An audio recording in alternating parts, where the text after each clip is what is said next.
नमस्कार दोस्तों, आप देख रहे हैं Yogendra classes Jamuna.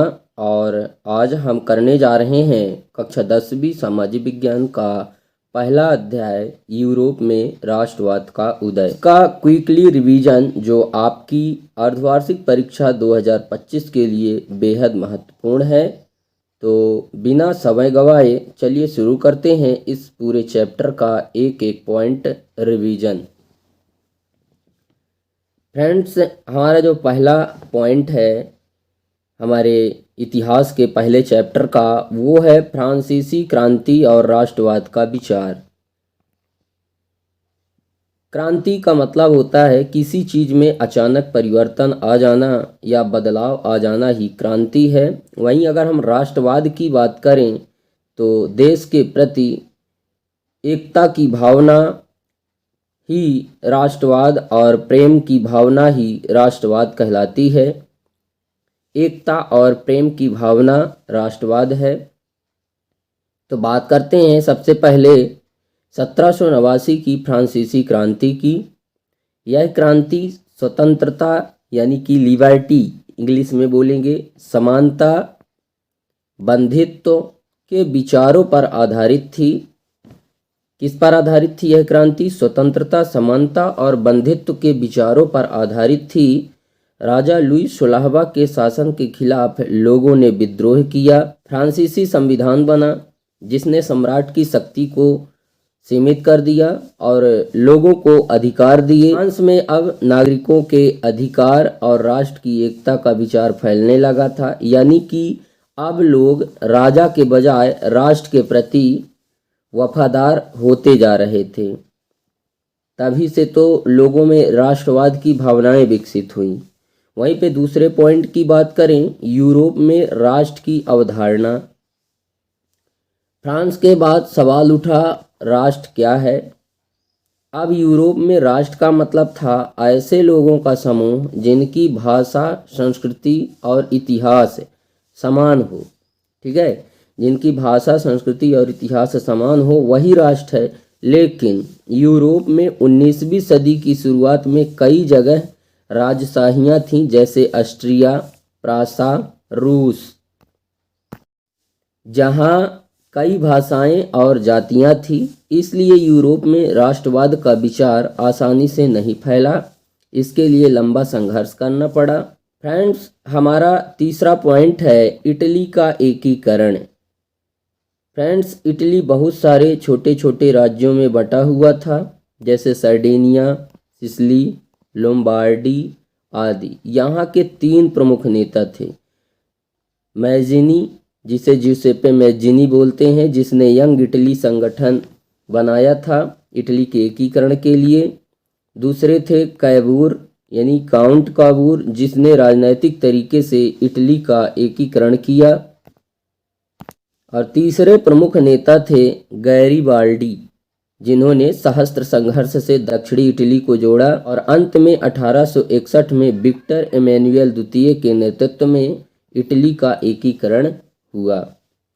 Topic number 4 है फ्रेंड्स, जर्मनी का एकीकरण। अब आते हैं जर्मनी पर। यह भी छोटे छोटे 39 राज्यों में बटा हुआ था। जैसे इटली का हुआ था 3 राज्यों में, वैसे ही जर्मनी बट गया। यहाँ का एकीकरण का जो नेतृत्व है वह ओट्टो वान बिस्मार्क ने किया, जो प्रासा का प्रधानमंत्री था। उसने 3 युद्धों के जरिए जर्मनी को इकट्ठा किया। जैसे डेनमार्क के साथ युद्ध किया, उसके बाद ऑस्ट्रिया के साथ युद्ध किया ओट्टो वान बिस्मार्क ने। फिर तीसरे नंबर पर फ्रांस के साथ उन्होंने जो है युद्ध किया। और 1871 में विलियम प्रथम को जर्मनी का सम्राट घोषित किया गया, यानी अब जर्मनी एक शक्तिशाली राष्ट्र बन चुका था। उसके बाद फ्रेंड्स, टॉपिक नंबर 5 देखते हैं, राष्ट्रवाद और साम्राज्यवाद। मतलब राष्ट्रवाद खत्म हो गया और उसकी जगह कौन ले लिया है? साम्राज्यवाद ने ले ली है। यूरोप में राष्ट्रवाद की जगह साम्राज्यवाद ने ले ली। साम्राज्यवाद का मतलब है कि वहाँ पर अब राष्ट्रवादी लोग नहीं हैं, बल्कि साम्राज्यवादी लोग हैं, यानी कि अपने साम्राज्य के बारे में बस वो जो है सोचते हैं, अपना देखते हैं, जनता से उनसे कोई मतलब नहीं होता है। ऐसे लोग साम्राज्यवाद जैसे निरंकुश कोई राजा हो गया तो वो साम्राज्यवादी ही होता है, क्योंकि वो अपने साम्राज्य को बढ़ाता है, बस हो गया, बाकी जनता के कल्याण के लिए कोई कार्य नहीं करता है। हर देश अपनी शक्ति और क्षेत्र को बढ़ाना चाहता था। इससे यूरोप में राष्ट्र के बीच प्रतिद्वंद्विता बढ़ी और आगे चलकर यही प्रथम विश्व युद्ध का कारण बना। अगर ये साम्राज्यवाद की भावनाएं ना विकसित होती देशों में तो प्रथम विश्व युद्ध कभी ना होता। देश में ऐसे ऐसे लोग थे जो देश को चलाने वाले थे, उन्हीं में साम्राज्यवाद की भावनाएं घर कर गईं, जिसके कारण सब अपने अपने देश के विकास के बारे में सोचने लगे, इसीलिए प्रथम विश्व युद्ध का कारण बना। उसके बाद टॉपिक नंबर 6 की बात करें हम तो बाल्कन क्षेत्र और राष्ट्रवाद। यानी बाल्कन क्षेत्र दक्षिण पूर्वी यूरोप, यहाँ कई छोटे छोटे राज्य थे। बाल्कन क्षेत्र में छोटे छोटे राज्य थे जैसे सर्बिया, ग्रीस, बोस्निया, हर्जेगोविना आदि। इन पर ऑटोमन साम्राज्य का शासन था। यहाँ के लोग अपनी स्वतंत्रता चाहते थे। हर देश अपने राष्ट्र के लिए लड़ रहा था, जिससे बाल्कन को यूरोप का बारूद खाना कहा गया। फ्रेंड्स, हमारा टॉपिक नंबर 7 है प्रमुख विचारधाराएं। यूरोप में इस समय 3 बड़ी विचारधाराएं चल रही थी, जैसे उदारवादी विचारधारा, रूढ़िवादी विचारधारा और रोमांटिसिज्म विचारधारा। उदारवादी जो विचारधारा थी वह व्यक्तिगत स्वतंत्रता और समानता की मांग कर रही थी। वो ऐसी मांग थी कि मतलब हम स्वतंत्र हो जाएं, बस हो गया, ठीक है, हमें जो है, जो हमसे बड़ा इंसान है, हमसे ज़्यादा अमीर व्यक्ति है, उसके बराबर में हमें ले जाया जाए, हम ये जानते हैं। तो ये थे उदारवादी। जबकि रूढ़िवादी लोग ऐसे थे जो परिवर्तन तो चाहते थे लेकिन धीमा परिवर्तन चाहते थे, यानी कि जो है पुराने राजतंत्र को ही बनाए रखना चाहते थे ये रूढ़िवादी लोग। वहीं पे अगर हम रोमांटिसिज्म की बात करें तो यह संस्कृति और परंपराओं के प्रति भावनात्मक लगाव था इनका, ठीक है, किसके प्रति? परंपराओं और संस्कृति के प्रति जो है इनका भावात्मक लगाव था।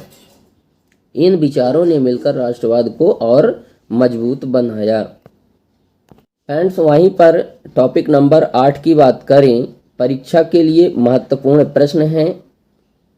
अब झटपट कुछ महत्वपूर्ण प्रश्न देख लेते हैं। जैसे पहला प्रश्न है राष्ट्रवाद का क्या अर्थ है।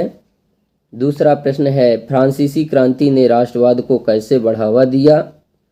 तीसरा है इटली के एकीकरण में कैबूर की क्या भूमिका थी।